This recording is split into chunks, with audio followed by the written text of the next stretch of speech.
lecture is really part of our efforts to expand and support mental health and well-being for graduate, professional, and medical students, and to help destigmatize mental health concerns. I hope that following this lecture, you'll join us for some snacks, as well as visiting the JSAP table and the American Foundation for Suicide Prevention's table just around the corner in the gallery area. And I hope we can tell you a little bit more about the Out of the Darkness Walk, which is going to take place exactly 1 month from today on Saturday, April the 13th. And in case you haven't participated in our walk before, I want you to know that this is so much more than a walk.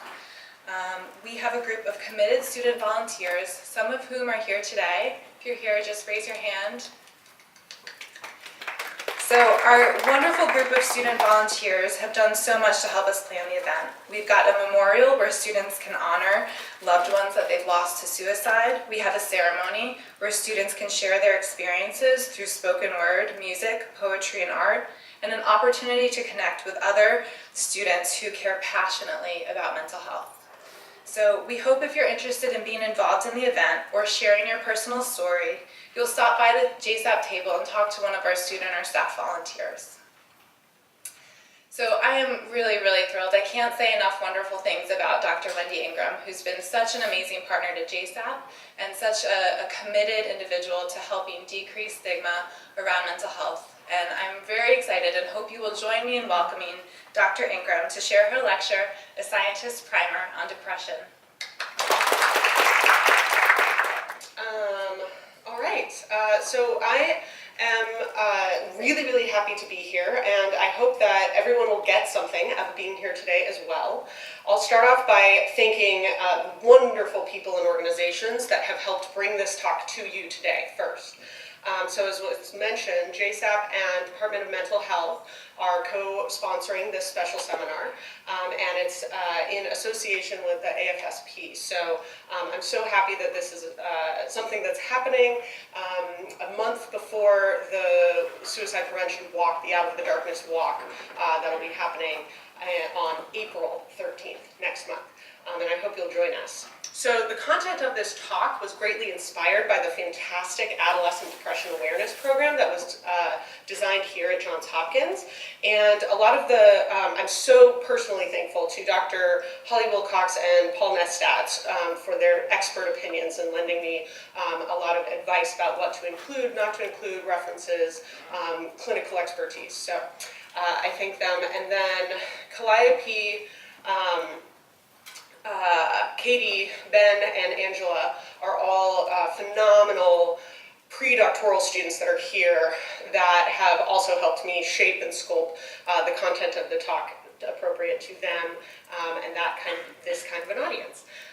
And so originally I was asked to create this seminar by professors at UC Berkeley, so I do deeply appreciate them taking the initiative to get me to design this talk in the first place. So those are the names listed there, are professors from UC Berkeley. And last but absolutely not least, this talk would not have been possible without the leadership and huge heart of Hannah Fegley. So thank you so much. Can we thank her? Okay. So just to walk through the talk real quick, I'll first elaborate a little bit on what you've already, or who I am and why I'm here. I will briefly set the expectations about what this talk is meant to be and what it's not. The bulk of it will be me covering what depression is, why it matters to you, and it's some treatment and prevention strategies. I then, full disclosure, will have some questions that I will pose to you, and I hope that you'll be willing to participate, get together with some people. You can move around at that time with 3 or 4 people and discuss just 4 questions, and then I will bring us back together to discuss as a group,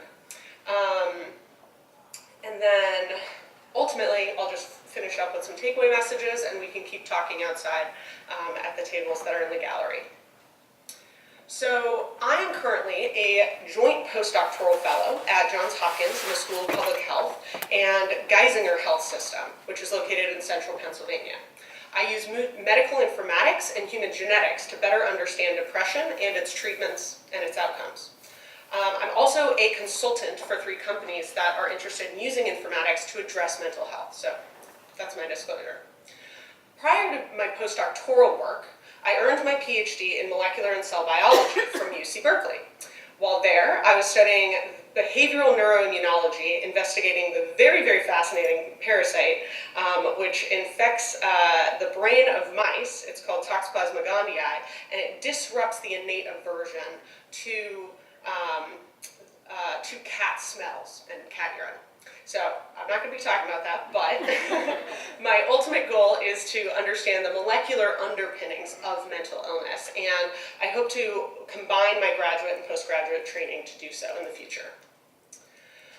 So the real reason why I'm speaking here today, however, is due to some really tragic losses, as well as actions that have been spurred by this loss.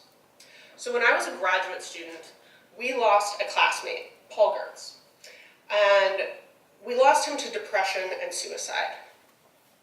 In fact, that year, there was a suicide at every level of just our department: an undergrad, Paul, a postdoc, and a faculty.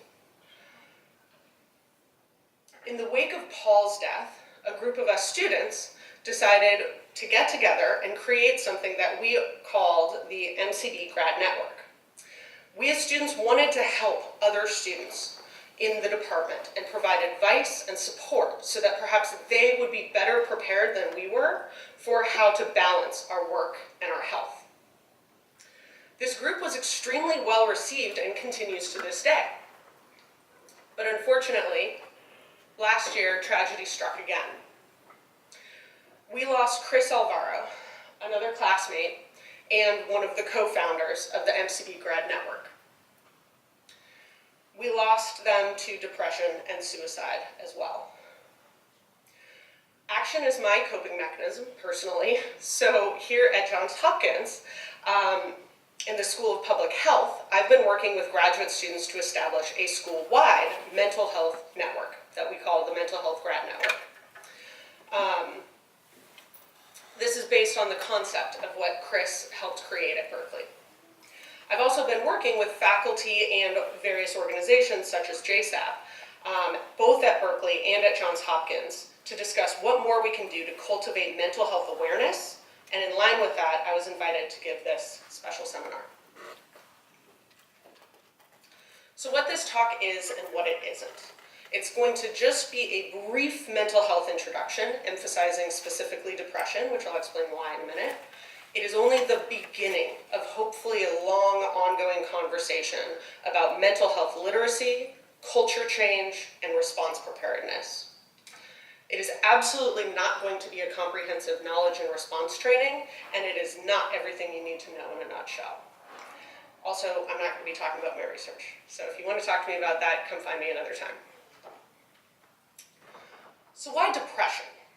It's the most common mental illness, and with a 16% lifetime prevalence.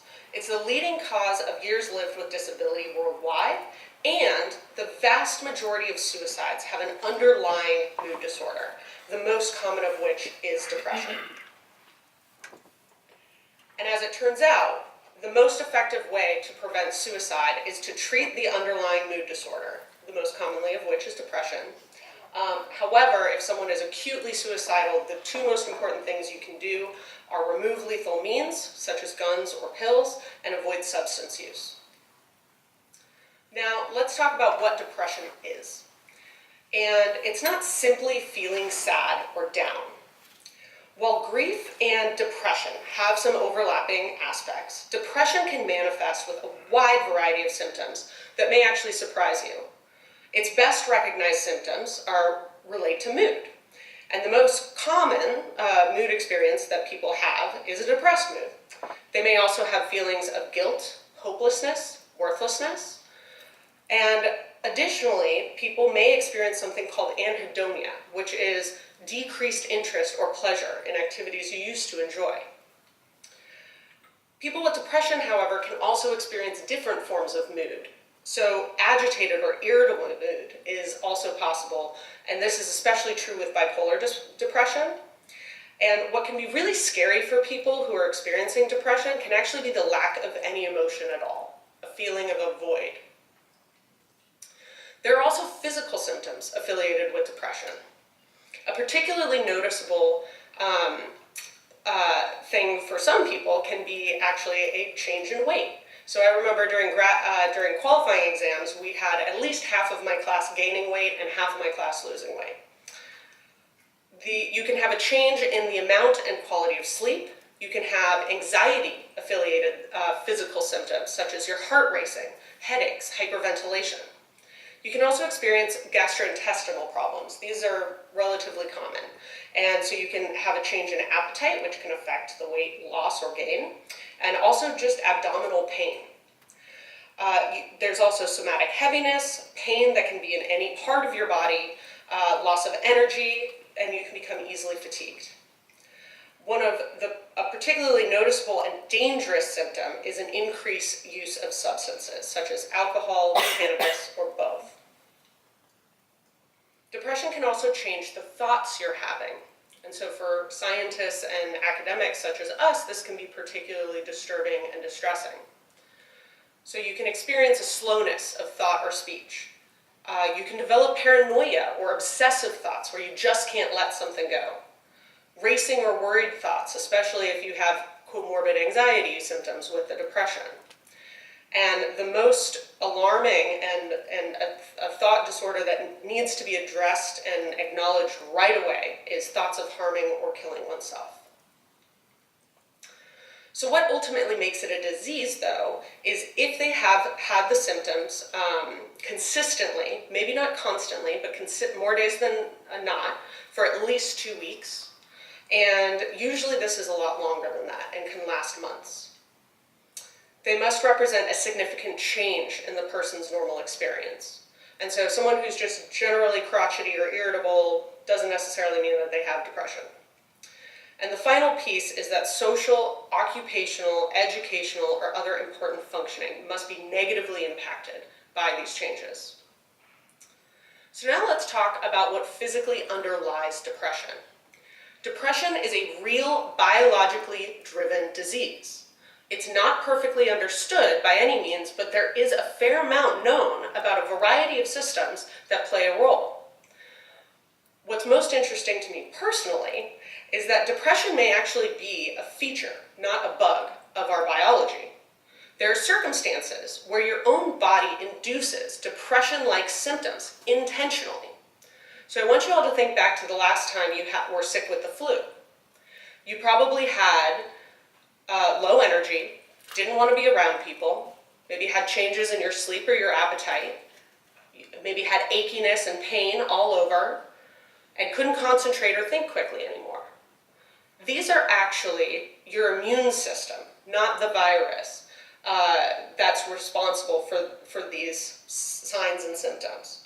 So a host of inflammatory cytokines that are listed here that are produced by your own immune system do this to you intentionally. But if these effects are initiated at the wrong moment or for the wrong amount of time, then we're talking about disease. We also have the endocrine signaling pathway that we know to be involved in depression symptomology. So more than half of all people that have hypothyroid disorder have major depression as well. And by treating the underlying thyroid disorder, the depressive symptoms are also ameliorated. The HPA axis dysregulation is also implicated in the etiology of depression, and in fact the chronic stress resulting in corticosteroid release may be interacting with the inflammatory pathways that I just described on the previous slide. We also know that nutritional, sleep, and exercise deficiencies are known to play a role. By treating nutritional or sleep deficiencies, turns out concurrent depressive symptoms can also be treated. And there are many exercise studies now that have shown that likely through anti-inflammatory processes, depression symptoms can be treated. And so some of you may be familiar, some of you very familiar, with depression involving the serotonergic neural pathways. This is due to selective serotonin reuptake inhibitors, or SSRIs, being one of the most common treatments for depression that people have heard of. Briefly, very briefly, the theory goes that serotonin depletion results in reduced firing of neurons in the brain and thus reduced BDNF, or brain-derived neurotrophic factor.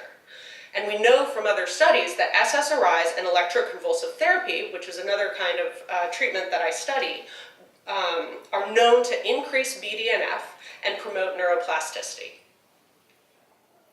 So finally, depression does have some genetic component. However, it's not terribly simple. So we do have a lot of wonderful twin studies that demonstrate that depression is about 35 to 39% heritable, depending on the study you look at. But genome-wide association studies indicate that, very similar to height, it is a highly polygenic trait. And so for my work, we calculated polygenic risk scores for depression. This is a z-score of the polygenic risk score based on someone else's GWAS of depression. And looking across a new population, those who have no signs of depression, have been treated with antidepressants, or have diagnoses of depression, you do see a trend there. It's highly significant. However, to any eye, really, trained or otherwise, there's a huge amount of overlap between these 5 groups. And so what that's showing is that the polygenic risk scores are only explaining 2% of the variance we see. But if you do have someone in your family who has developed depression or bipolar disorder, your risks are definitely higher and warrant more careful self-monitoring. But by no means is anyone immune to developing depression. Now, why is this relevant to this particular audience? There are 2 major reasons: age and stress. The age of onset is highest in those between 14 and 24, and again at 45 to 55. And extreme chronic stress can trigger it. In fact, in research models, we usually call it unpredictable, unescapable stress. To me, that sounds a lot like grad school. There have been a number of studies specifically surveying graduate students, medical, and nursing students in recent years.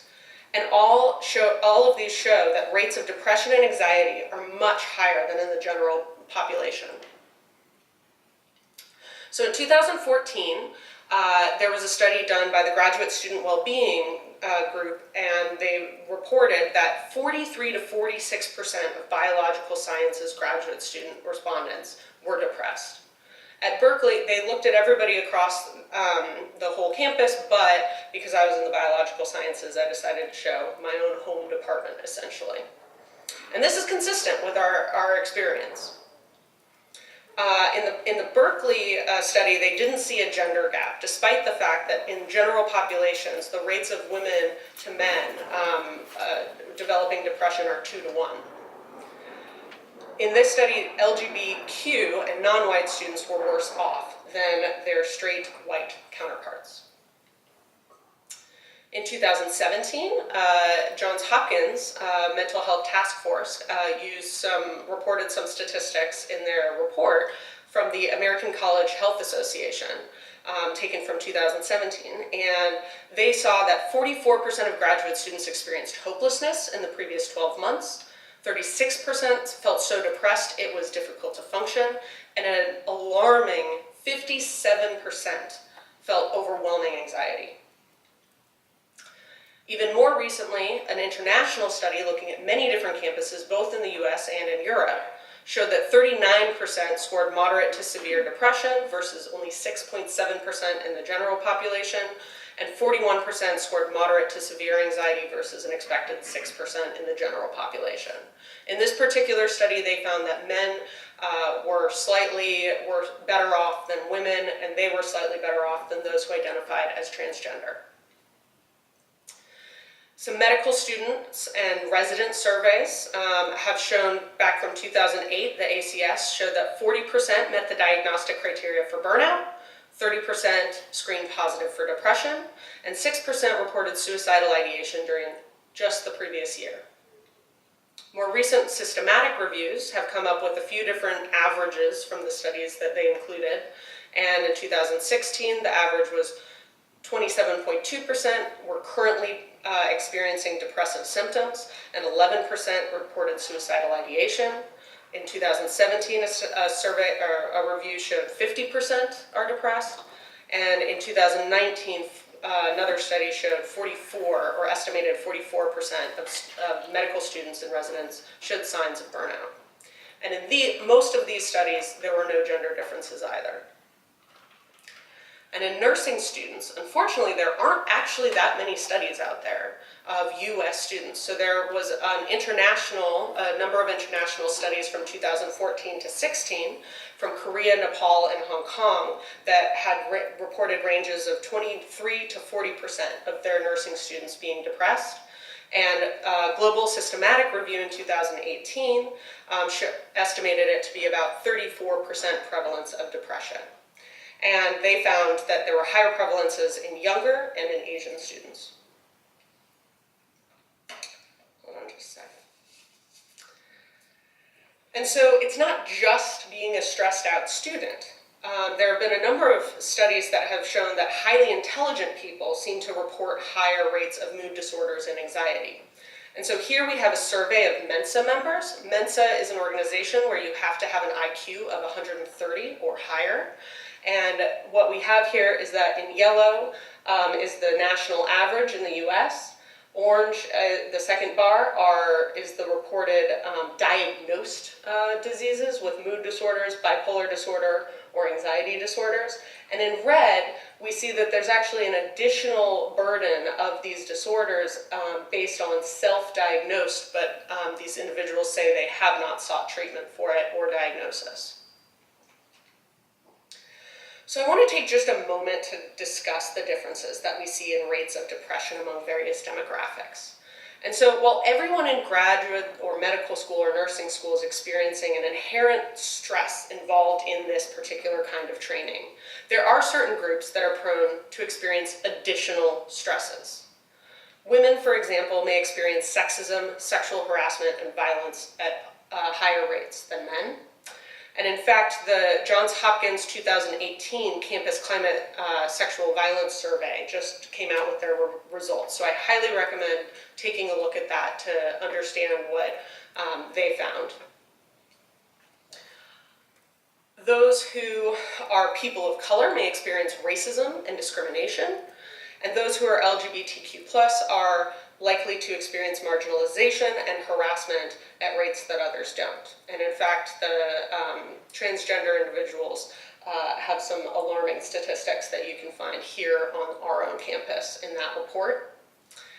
And from microaggressions to overt discrimination or threats to one's safety, these experiences are hugely impactful.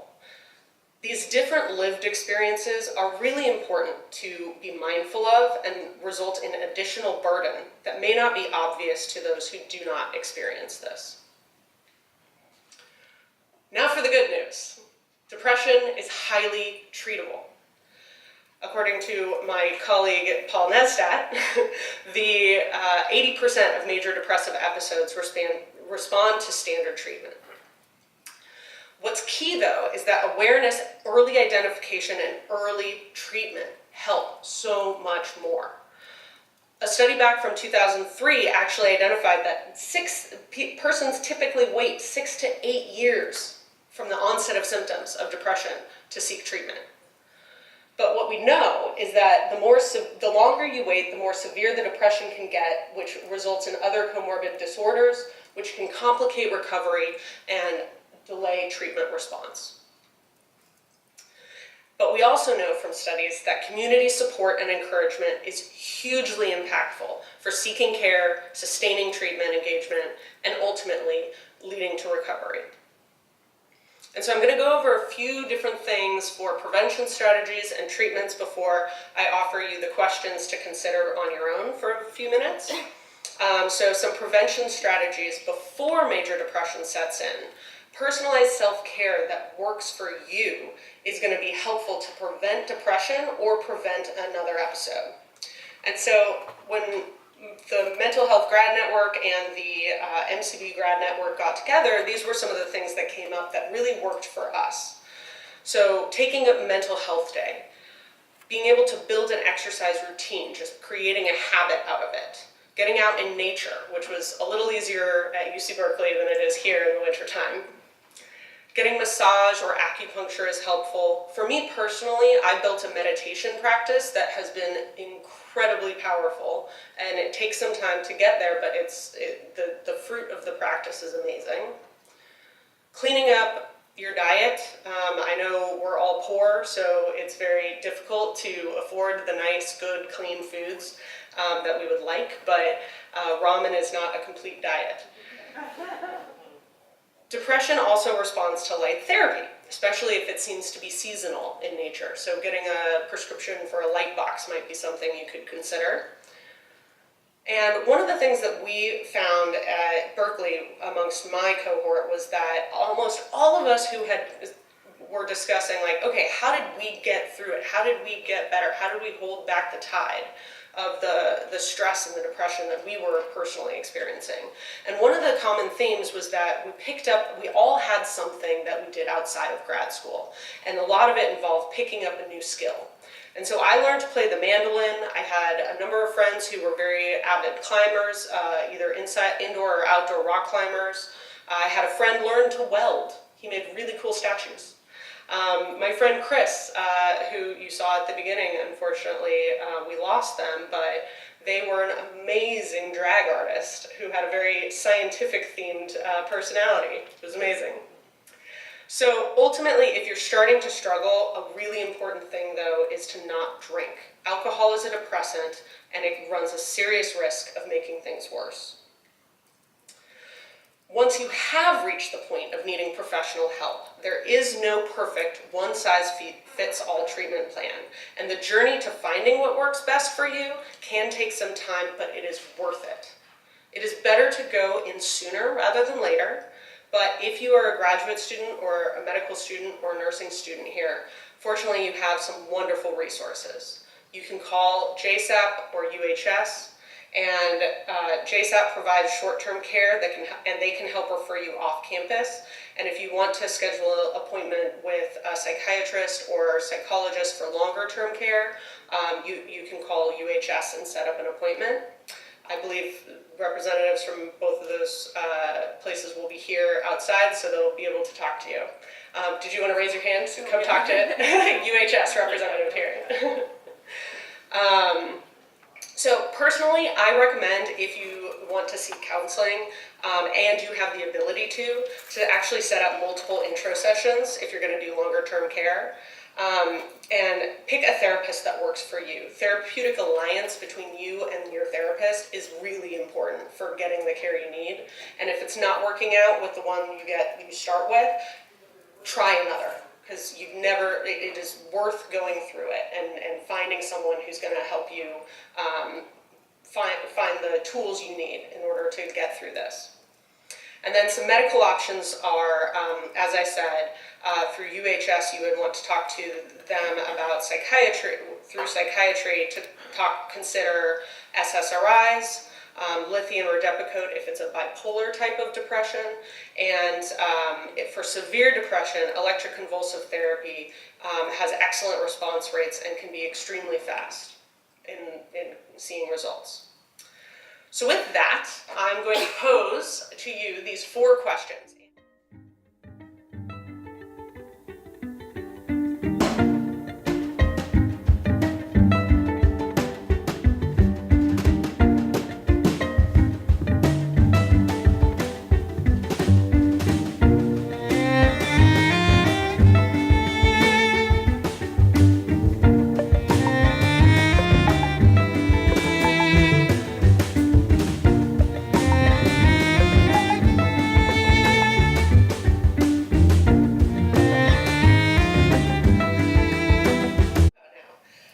So the first question was, who knows someone who's had depression, bipolar disorder, or thoughts of suicide? Let's just do a raise of hands. Everybody here. So we also did, some of you may have also filled this out, but we conducted a survey prior to the talk and got 89 responses. And so what you just reported is essentially the same as what they said as well. So most everyone's been touched by mental illness or suicide in some way, shape, or form. So the second question, I think, is a really interesting one. So I hope that we can start talking about, like, what are some of the reasons that people in this group, in this room, came up with that would delay themselves or other people from getting help in your minds. Does anybody want to start us off? We were saying for students, like if you had relocated to go to school, like establishing even like new dentists and stuff like that seems kind of like a hassle. So like finding a therapist would probably seem like challenging, you know? Yeah, definitely. Are there other thoughts, ideas? And that's especially in a case where someone has care previously and now they have to disrupt their care and come here. Maybe they had a great therapist, but a lot of therapists or psychiatrists may not be able to work remotely and continue to maintain that relationship. So that's a big issue. Mm-hmm. We talked about like high activation energy for like making the first appointment and like figuring out how exactly to do that if you've never gone through it before. Also, that there's a lot of stigma at school, but also culturally, personally, and that depression itself makes it super, super hard for you to want to do anything, including get help. I see a lot of heads nodding as well. One thing that we discussed was the fear of being set back in progress and adding time to completion of a degree. So the fear of taking time to treat mental illness and spending that time in treatment over being productive in school and possibly adding a semester or a year to your studies. The fear of taking that time to take care of yourself to then be able to, move forward in the program. We talked about just being able to give yourself permission to ask for help can be hard for anyone, but especially if you're someone that's struggling. We have a lot of thoughts of shame and guilt, which we know are symptoms of depression. Yeah, when I was in grad school, I sought counseling, and the university there only had counseling services on campus for students that was like maybe, I think they would give you like 3 to 6 sessions. And I was dealing with some stuff that I knew was going to take a lot more than that, and they agreed, and so they referred me off campus. But once a week, I had to take 2 hours out of the middle of the day in order to get on my bike, ride 20 minutes to the appointment, have an hour-long appointment, ride my bike 20 minutes back, and so being missing 2 hours once a week in the middle of the day was really challenging for me. So we had so many responses online, and so rather than kind of like go through all of it, I made a word cloud of the words being used in these examples from respondents. And as you can see, what came up in this room too is that stigma is the most frequently used word. Like actually probably a third of the responses were stigma, maybe a comma and some more information, but that was predominantly what people said. And it was, like was mentioned here, both internal stigma. It's stigma within the individual themselves, not believing as a high functioning, as a high achieving person who made it into Johns Hopkins programs, not wanting to feel weak, not wanting to think that they can't hack it when their peers seem to be doing fine. And from what I can tell you from the statistics I showed you, as well as from personal experience, once my cohort started, my department started talking about it to each other about it, we realized that everybody was struggling. Everyone was having a hard time, to varying degrees, but there were so many of us that were like, Oh yeah, I go to therapy. Oh yeah, you too? Oh, we see the same person. Really? Like, how did we not know that about one another? It was because we were hiding it from each other, either from self-stigma, also to not be perceived as not as accomplished and capable to succeed in the programs as because of this social stigma as well as cultural stigma. And a lot of things that also came up in this were that there was a lack of time and resources, both time and money. There was also not knowing where to go. A lot of people responded to the survey saying they didn't know what to do or where to go or how to make an appointment. So just having access to the resources is a big problem. We also saw, or I also read a lot of people saying that they've maybe, or not as many, but some people saying that they had had a bad previous experience with a psychologist or a psychiatrist or something, or they had tried to make an appointment and weren't given one for 6 or 8 weeks, and so that just was activation energy, too much to handle, and I might as well just try to get through it on my own. And some sentiments also from hearing from other people. So some of the people had responded saying that a big barrier was that other people had told them that it was hard or you can't get an appointment at UHS, so just don't try, which is really detrimental to getting and seeking help. And then some of you were saying once you're already suffering from depression, the activation energy internally to be able to make an appointment, to navigate a system that's difficult when you're of completely sound mind, but just a little stressed out or time restriction from being in an intensive program, can be way, way, way harder because of the symptoms of depression itself. The feeling like you don't deserve to get better. Can create such a big barrier for people.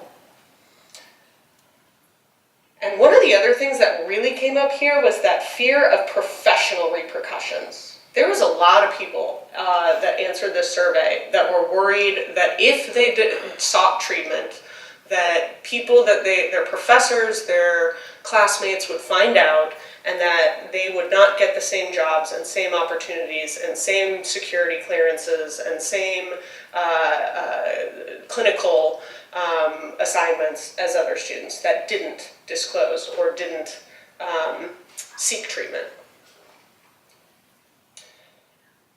And a lot of people use this word weak. They did not want to be seen as weak. So did anybody have ideas about what were maybe unique barriers to graduate students, not just anybody who had depression? I think that sometimes too struggling in graduate school is normalized, and so there's a lot of maybe implicit and also sometimes explicit messaging that says that it's actually okay for you to be suffering. Everyone suffers in this way, and so maybe when I'm going through it, it's just normal, like just get through it.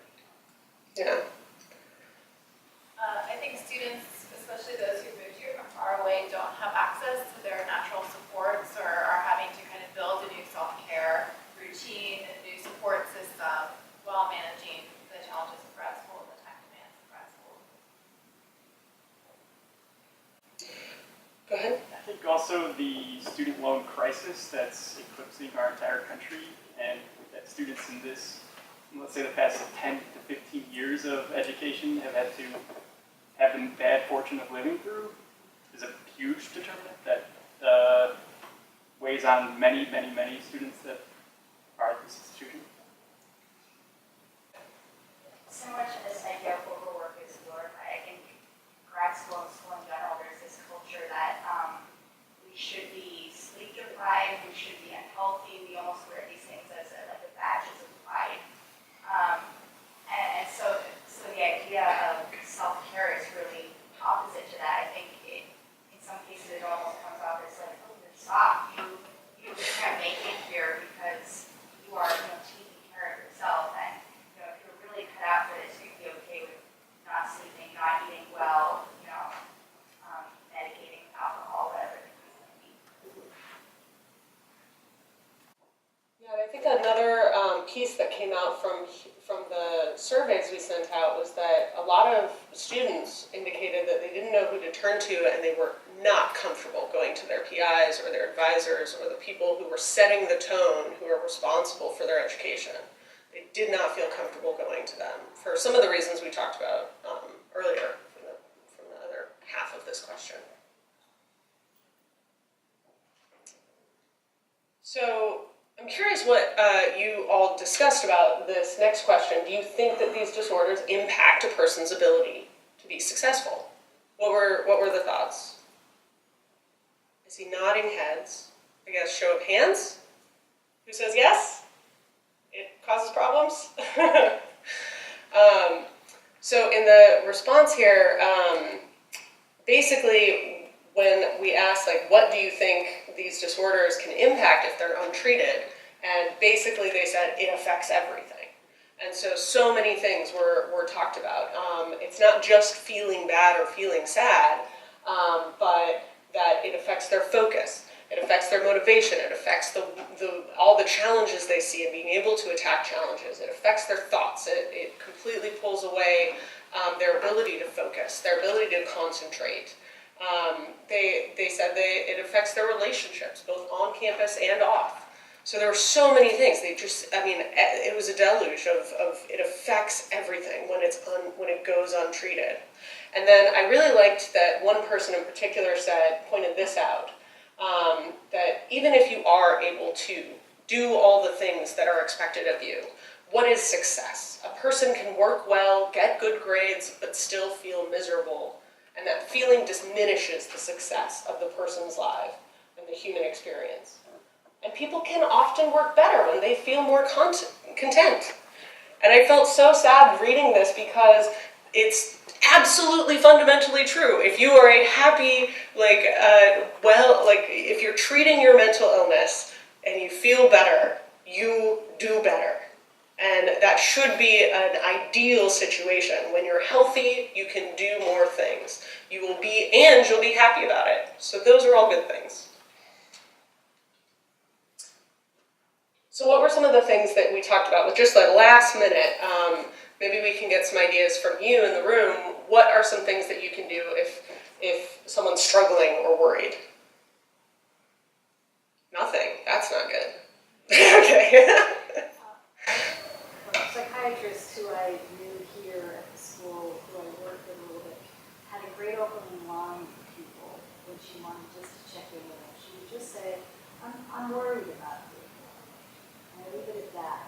And that really helped, she found, open up the responses, because you leave that out in that space. And you've said it because you are worried. And then you wait to see what comes back at you. Help find them resources, because when you're suffering, it's hard to do anything, so if you can provide them with A, B, C, this is what you need to do, you want me to help, can I walk you there, like, actively pressure them into getting help. I've stopped a friend before, who was going through things and just trying to avoid people, but I didn't think that was good. I was going to say, as a faculty member, normalizing discussion about it from the beginning of mentoring students has been very important for me, and I hope it helps students as well. This is a stress culture where overwork is truly horrifying, and there is nothing pushing back that tide unless faculty, as people at the top of their heap, can start talking about their own distress as well as the distress they're laying on students by not talking about it, by perpetuating a culture that we're all just on a gerbil wheel that's spinning faster. I really appreciate you saying that. And just to touch on what we did, we decided as students in the MCB grad network at Berkeley was that we didn't feel like we could address the level with which the faculty set the tone. And so that's why we created all of our events with no faculty present, so that we could have open and honest conversations with each other. And two of the things, exactly what you said, that is a version of active listening. It's a way to ask an open-ended question with honest, earnest truth to it, but to allow the other person to let you know things without pushing what they're willing to disclose to you. But by normalizing the conversations, you can create space for people to reach out, and that's what they seem to want to do. And so we, as graduate students, were asked to create a peer mentorship program for one another, and we were like, oh, that's really scary. But we got psychological services at UC Berkeley to come train a group of us that volunteered in active listening, and then question, persuade, and refer. This program that teaches you how to ask the right questions and coax people to the level they're able to know when to walk them to, how to refer them to services. But the thing about faculty and setting the tone and changing things, that is something that now we're finally having more conversations about here at Hopkins, as well as back at UC Berkeley. The faculty are doing mandatory faculty training in essentially what we as students volunteered to do, which is active listening, so that we felt comfortable setting boundaries, but being open and allowing people to come to us rather than and then learn the skills and the resources we needed from QPR in order to know where to take people if it was more than just a coffee, a little chat over coffee will help this situation. If it was more than that, we knew what to do and where to draw the line. We were not therapists, we didn't want to be.